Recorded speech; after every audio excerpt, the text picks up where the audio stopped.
Hello summoners, welcome back to the channel, and in this video we're going to talk about Stryfe, also known as the Mutant Aegon, also known as MCOC's Batman. So this guy, he is really good. Like, I tested him in Labyrinth, I tested him in Abyss. Both the videos should be up while you're watching this, and he is just amazing. His damage output is kind of ridiculous.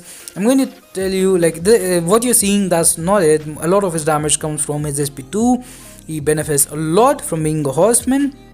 Does not really benefit much from Suicide Masteries. I did not run him with Suicide Masteries at all. You mostly want to use your SP2 while you have the shock on the opponent. I'm going to talk about the build up, compare it to other characters build up like Star-Lord, Aegon with their combos, or Sabretooth. Again, very short version. His build up is, in my opinion, easier than and cheaper than Sabretooth's, and it is quicker than Aegon's. But anyways, we're going to talk about all of that. This is a little early gameplay. I'm not playing Stryfe that well. In the Abyss video, I learned more about it. Usually you want to use your SP2 again once you have a shock on the opponent that increases your damage by a decent chunk. And again, we are also not Horsemen of Apocalypse here, but as you can see, like, if you're critting, we're doing some decent damage. SP2, it does some pretty good damage, and overall, like, even at the very base, he is a good character. He also has utility. He's not just a damage character.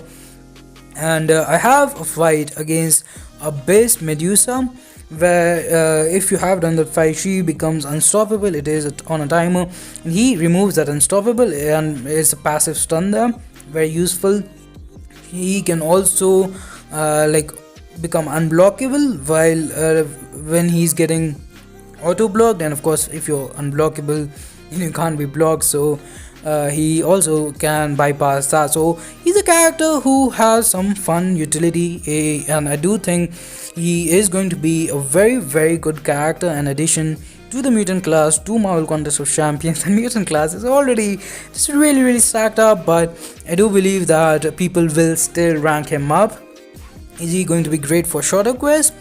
If you build him, like, not very short stuff, but if you using him in Act 6 or something, or Realm of Legends, once you build him up, everything will die after the first SP2 basically.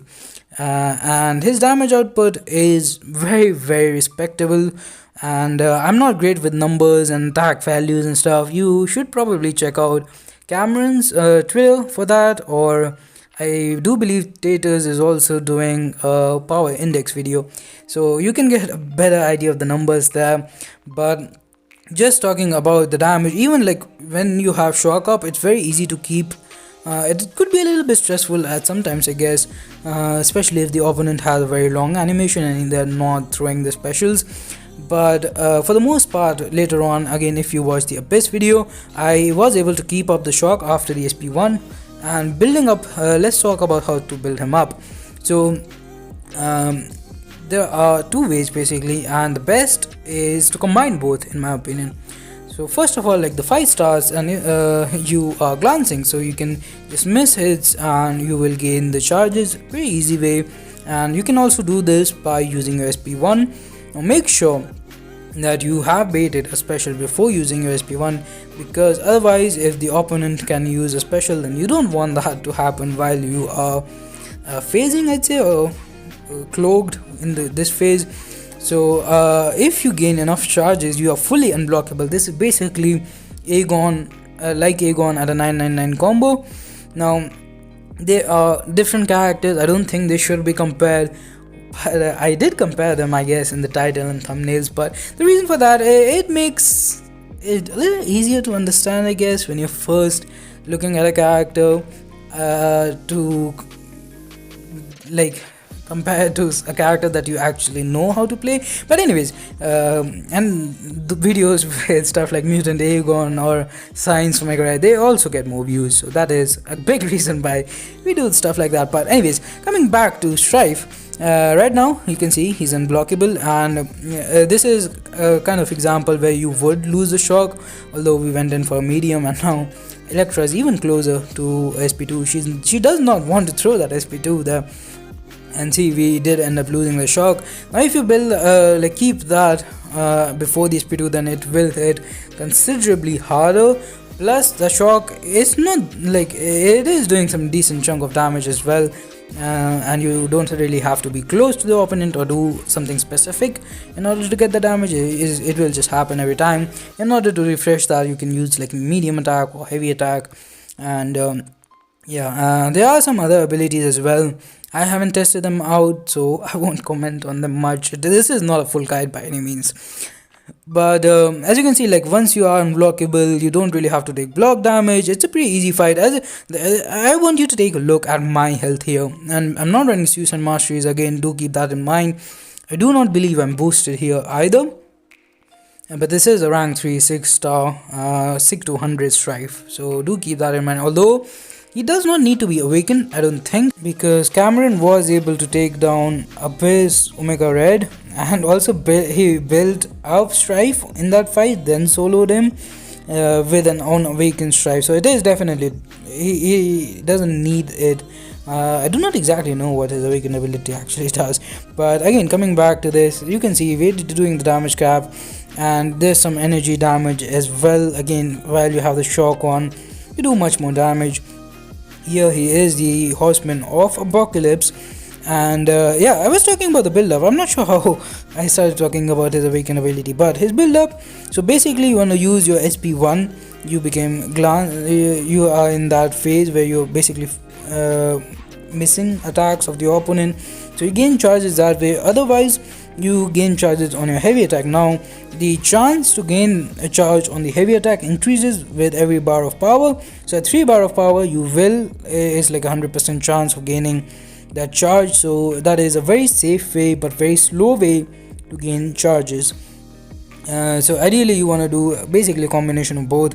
Get those 20 charges, use SP3, you get bonus 5, so you get 25 is stored in your persistent charge now, and then you can continue building more, and eventually you'll be at 100 charges. Now once you are at this point, and it doesn't take too long to build these charges, some people were finding it a little bit harder, and if you get hit, then you also lose some charges, and you glance and stuff, so that is kind of a safety net, but that does make the process of getting these charges a little bit longer. But once you have 100, again, you can still start the fight, become invisible, gain a lot of. I do think that is a synergy with Thor and Loki and another character, but even if you don't have the synergy, go for SP1s. You have to go for them anyways in order to get the shock, and that is a pretty good way of getting charges. And once you get to 20, then you also get the unblockable thing, and just having doing the unstoppable nullify and the passive stun,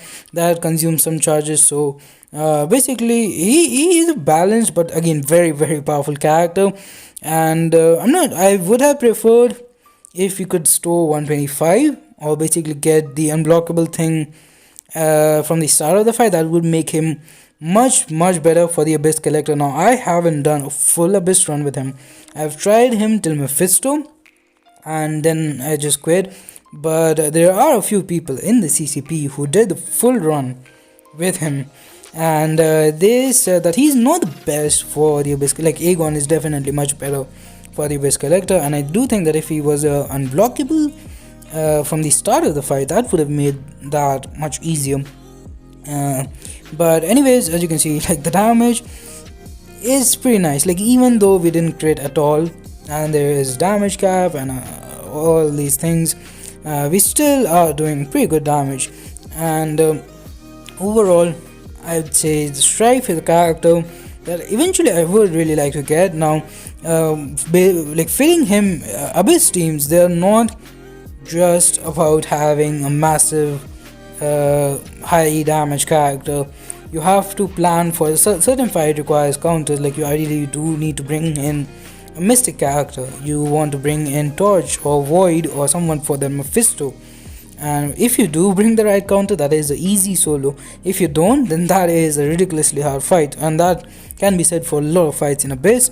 There is a lot of planning involved, but I do think that Stryfe, even though he benefits a lot from being a horseman, and if you are going to take him in Abyss, I would do it only if he is like he can still do decent damage without being a horseman, don't get me wrong, but again for Abyss I would make him a horseman, and that means you will also be taking in Cable, and Cable is on him by himself a really good champion for Abyss of Legends. People have done the initial clear with Abyss with Cable. So Apoc, Cable and Stryfe, you have two great damage dealers, and then you can take in a mystic character like Symbiote Supreme or Doctor Doom, and you can also fit in a Human Torch or Void.